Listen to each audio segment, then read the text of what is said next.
Hello बच्चों, आज हम लोग इनऑर्गेनिक कंपाउंड्स में नाइट्रोजन गैस पढ़ने जा रहे हैं। नाइट्रोजन एज अ कंपाउंड हम लोग पढ़ेंगे। कंपाउंड फॉर्म में ये गैस रूप में हम लोगों को मिलता है। पहले मॉलिक्यूलर फॉर्मूला पढ़ लेते हैं। मॉलिक्यूलर फॉर्मूला क्या है इसका? N2। N2 का मतलब है दो नाइट्रोजन एटम आपस में ट्रिपल बॉन्ड से जुड़े हुए हैं और मॉलिक्यूलर वेट है इसका 28। एक नाइट्रोजन का एटॉमिक वेट 14 होता है, तो 14 चूंकि यहाँ पर 2 है तो 28 हो गया।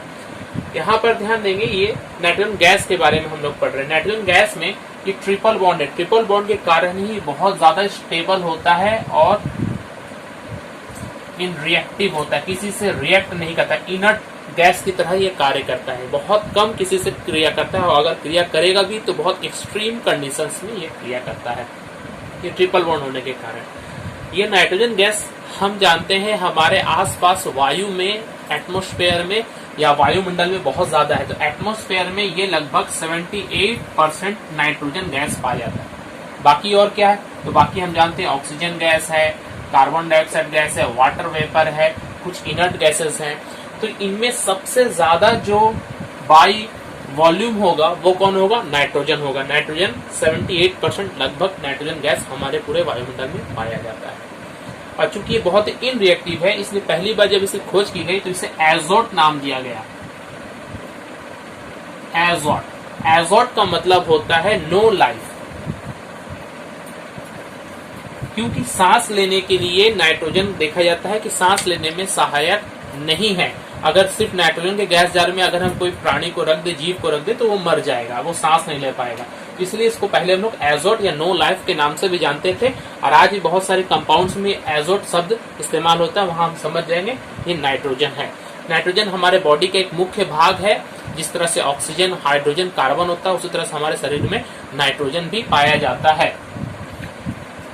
नाइट्रोजन गैस को लैब में हम लोग कैसे बनाते हैं? लैब में बनाने का एक पूरा एक्सपेरिमेंट सेटअप दिया हुआ आप देखेंगे कि एक जार लिया गया है, गोल पेंदी का फ्लास्क जिसे हम लोग कहेंगे। इसके मुंह पर हम कॉर्क लगा के उस पर 2 छेद करते हैं, एक पर फनल लगाते हैं और एक से पाइप होके जाता है। इसके अंदर में जो सॉल्यूशन हम लोग लेते हैं, देखिए सॉल्यूशन लेंगे, सॉलिड फॉर्म में नहीं लेंगे। इन दोनों को अमोनियम क्लोराइड और सोडियम नाइट्राइट, ये क्या है? Sodium nitrite, ITE। इस स्पेलिंग को अच्छे से याद रखेंगे। एक और जगह आपको मिलेगा IDE, वो अलग चीज होता है। ITE रहने का मतलब है कि इसमें ऑक्सीजन रहेगा 2। अगर ATE अगर कहीं पर मिला, आपको मिले ATE, तो समझिएगा वहाँ NO3 है। और ITE रहेगा तो समझिएगा वहाँ पर NO2 है। और IDE रहे तो वहाँ समझेंगे सिर्फ नाइट्रोजन और कोई ऑक्सीजन वहाँ नहीं है। तो यहाँ पर ITE रहने का मतलब NO2, तो सोडियम नाइट्राइट। और अमोनियम क्लोराइड, अमोनियम क्लोराइड तो हम लोगों ने पहले भी देखा अमोनिया गैस बनाने में। अमोनियम क्लोराइड और सोडियम नाइट्राइट, इन दोनों को हम लोग एक्वस सॉल्यूशन यानी कि पानी में घोल के एक सॉल्यूशन बना लेंगे और फिर उसे कुछ गर्म करेंगे। गर्म करने के बाद में यहाँ पर नाइट्रोजन गैस बनता है। वो नाइट्रोजन गैस को यहाँ से हम लोग लेकर आते हैं एक जार के पास। जार को पूरा पानी से भरा हुआ है, उस उल्टा उसे हम कर लेते हैं, इसमें पूरा पानी भरा हुआ रहेगा। और नाइट्रोजन गैस क्या होगा, जब इसके अंदर में आएगा तो बुलबुले के रूप में ऊपर की तरफ नाइट्रोजन गैस जमते जाएगा और इसका पूरा पानी नीचे की तरफ गिर जाएगा। जब पूरा पानी गिर जाएगा तो समझेंगे कि इसमें क्या हुआ, नाइट्रोजन पूरा भर गया है। अब ये रिएक्शन क्या होता है, नाइट्रोजन कैसे बनता है वो देखें। इन दोनों का रिएक्शन, सोडियम क्लोराइड और अमोनियम क्लोराइड और सोडियम नाइट्रेट के बीच में जो रिएक्शन होता है, वो रिएक्शन के बाद बनता है इन दोनों में अमोनियम नाइट्राइट बनता है। अमोनियम नाइट्राइट और प्लस NaCl। ये अमोनियम नाइट्रेट फिर हीट के कारण फिर फर्दर डिसोसिएट होता है।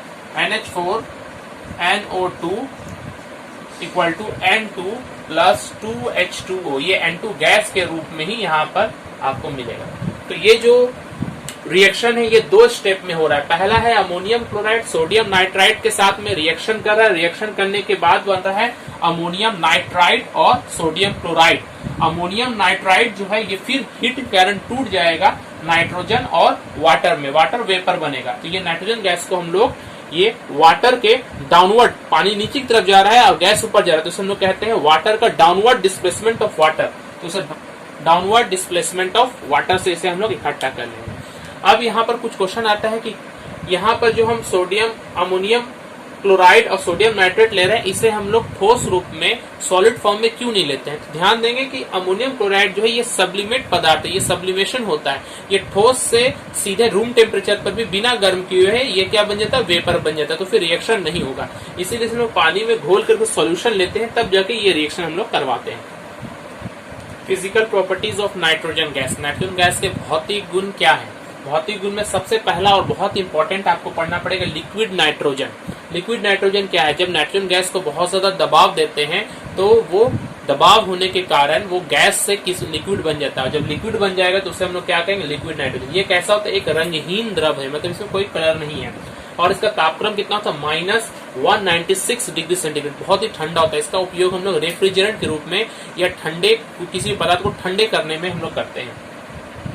यह विषैली नहीं है, जहरीली नहीं है, जैसा कि हम लोगों ने पढ़ा था H2S के बारे में। H2S गैस एक जहरीली गैस है, मगर ये विषैली नहीं है, हाँ, लेकिन सांस लेने में सहायक भी नहीं, इसलिए इसे तो हम लोग एजोट कहते हैं। यह ना तो स्वयं जलती है और न जलने में सहायता करती है। कंबशन का गुण देखा जाए तो ये हाइड्रोजन की तरह जलती भी नहीं है और ऑक्सीजन की तरह जलने में सहायता भी नहीं करती, इसलिए इसे इनर्ट गैस, इन रिएक्टिव कहती है, किसी से रिएक्शन नहीं करता है। यह उदासीन है, ना ही अम्लीय गुण है ना ही क्षारीय गुण है।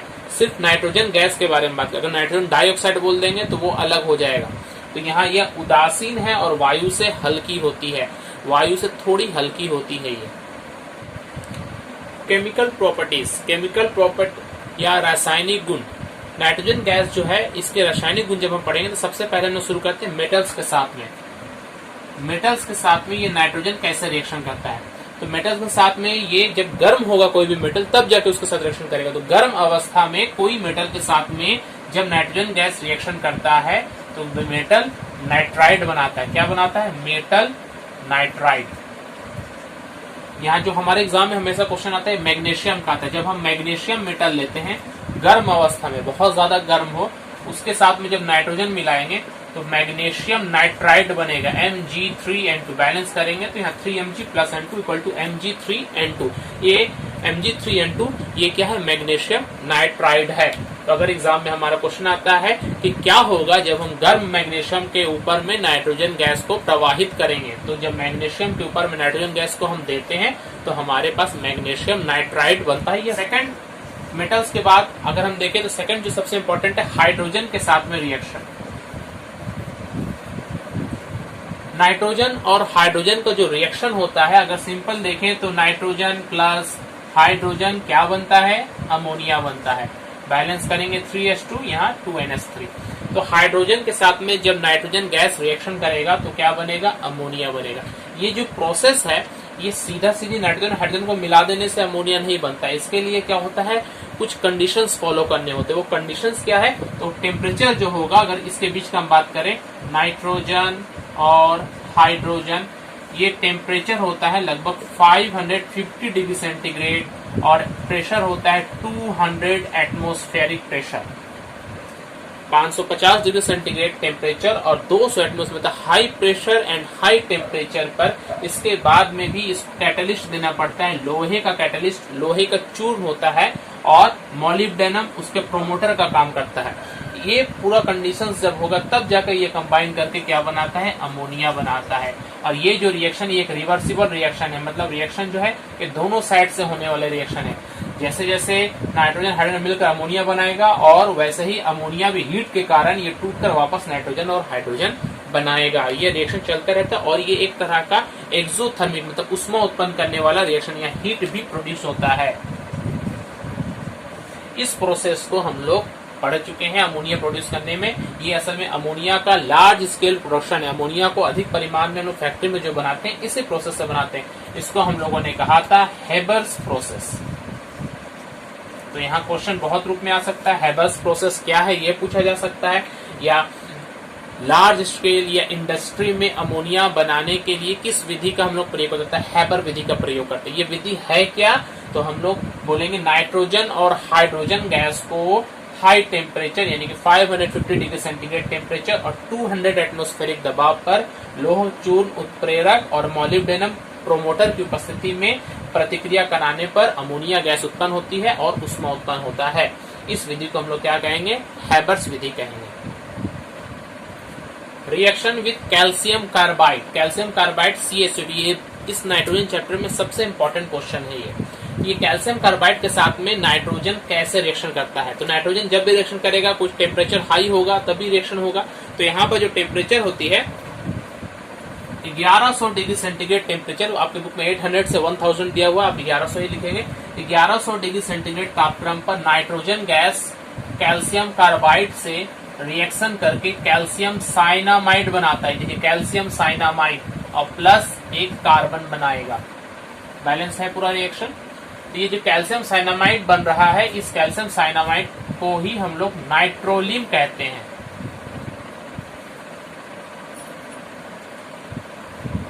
कैल्शियम साइनामाइड को हम लोग क्या कहेंगे, एक नाम देंगे नाइट्रोलिम।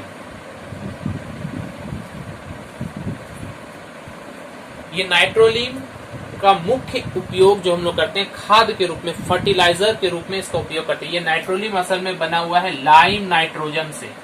लाइम मतलब चूना होता है, नाइट्रोजन चूना और नाइट्रोजन, चूना यहाँ पर कौन है, कैल्शियम है। तो कैल्शियम और नाइट्रोजन जब आपस में मिल गए तो क्या बन गया, नाइट्रोलिम बन गया। इस प्रोसेस को देखें क्या है, 1100 डिग्री सेंटीग्रेड तापक्रम पर कैल्शियम साइनामाइड के ऊपर नाइट्रोजन गैस जब प्रवाहित करते हैं तो कैल्शियम साइनामाइड और कार्बन बनता है। तो कैल्शियम साइनामाइड को या इस पूरे मिश्रण को हम लोग क्या कहते हैं, नाइट्रोलिम कहते हैं। इसका रंग कैसा होता है, ये जो मिक्सचर बना है इसका रंग कैसा होगा, ये काला भूरे रंग का होता है। काला भूरे रंग का अगर कहें तो ब्लैकिश ब्राउन। इसका इस्तेमाल हम लोग खाद के रूप में करते हैं। खेत में जब हम लोग इसमें पानी मिलाएंगे कैल्शियम साइनामाइड के साथ में, तो ये खाद का काम करता है। क्या करेगा, इसके साथ पानी मिलकर हाइड्रोलाइज होगा और हाइड्रोलाइज होने के बाद में ये अमोनिया बनाएगा। कैल्शियम साइनामाइड को जब हम लोग पानी से रिएक्शन करते हैं, इसमें पानी मिलाने के बाद वो खेत में हम लोग छिड़कते हैं। छिड़कने के बाद में देखते हैं कैल्शियम कार्बोनेट बनता है और अमोनिया बनता है। ये अमोनिया कार्बन डाइऑक्साइड से मिलकर फिर यूरिया बनाएगा और यूरिया का इस्तेमाल हम लोग जानते हैं ये बहुत ही अच्छा हमारे लिए खाद है। और एक कैल्शियम कार्बोनेट जो इसका नेचर क्या होता है, बेसिक नेचर का ये होता है। तो ये कैल्शियम कार्बोनेट मिट्टी के पीएच को, जो कि मिट्टी बार बार खाद के उपयोग से एसिडिक होते जा रही, एसिडिक होने से क्या होता है, वो नुकसान करेगा, पेड़ पौधों के जड़ों को नुकसान करेगा।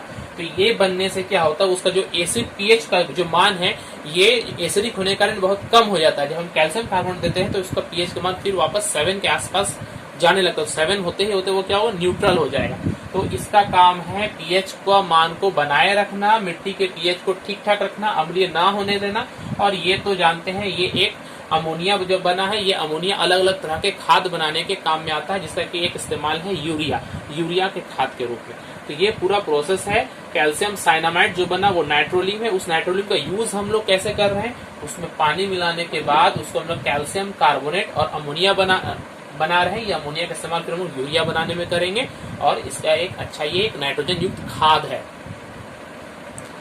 फिक्सेशन ऑफ नाइट्रोजन कहने का मतलब है जो हवा में जो नाइट्रोजन गैस है वो मिट्टी में किस तरह से आ जाए।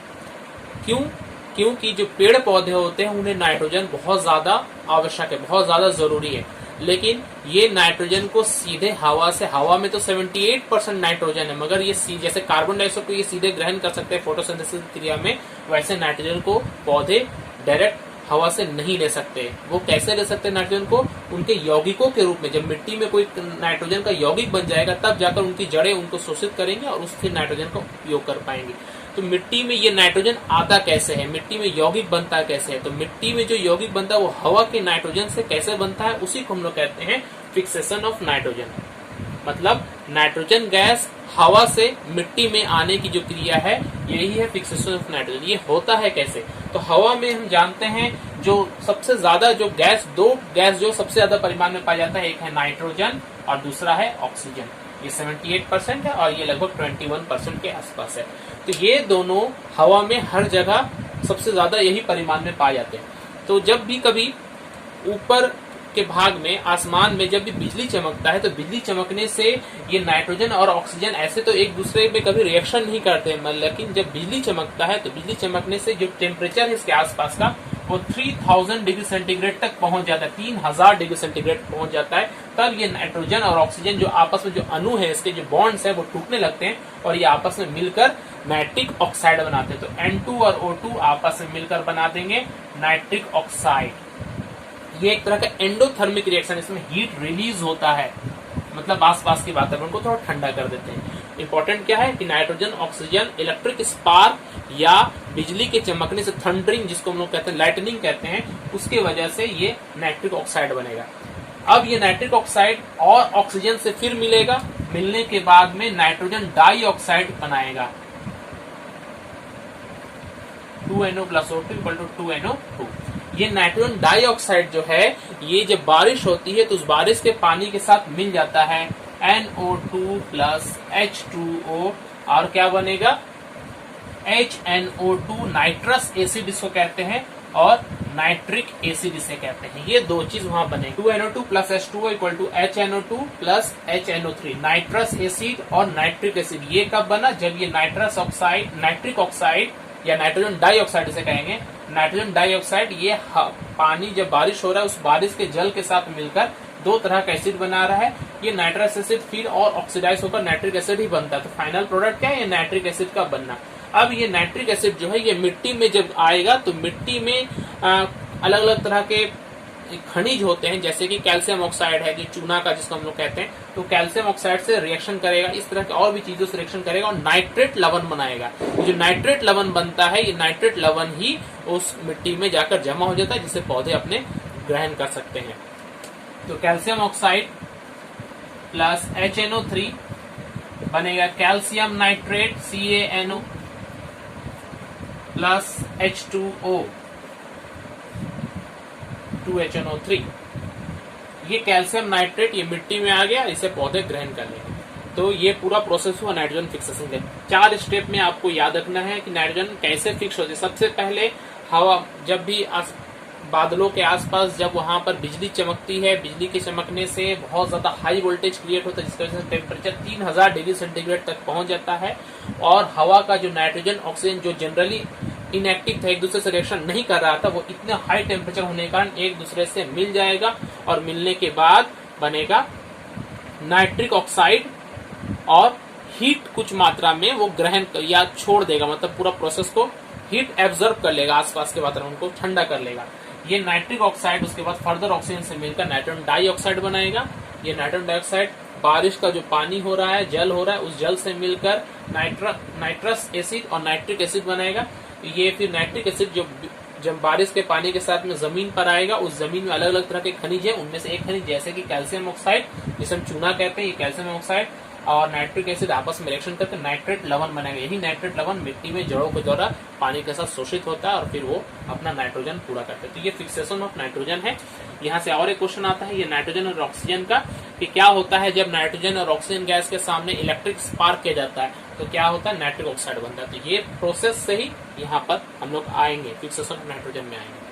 यूजेस ऑफ नाइट्रोजन, नाइट्रोजन के क्या क्या उपयोग है? सबसे पहले जितना भी नाइट्रोजन युक्त खाद है जैसे कि यूरिया है, अभी हम लोगों ने पढ़ा थोड़ी देर पहले नाइट्रोलीम है, अमोनियम नाइट्रेट है, अमोनियम सल्फेट, जितना भी नाइट्रोजन युक्त खाद है ये बनाने में नाइट्रोजन उपयोग आता है। तो हम कह सकते हैं मिट्टी की उर्वरा शक्ति बढ़ाने के लिए जो भी खाद का प्रयोग करते हैं नाइट्रोजन युक्त खाद का, वो नाइट्रोजन से बनता है। तो पहला उपयोग हो गया इस तरह के खाद बनाने में।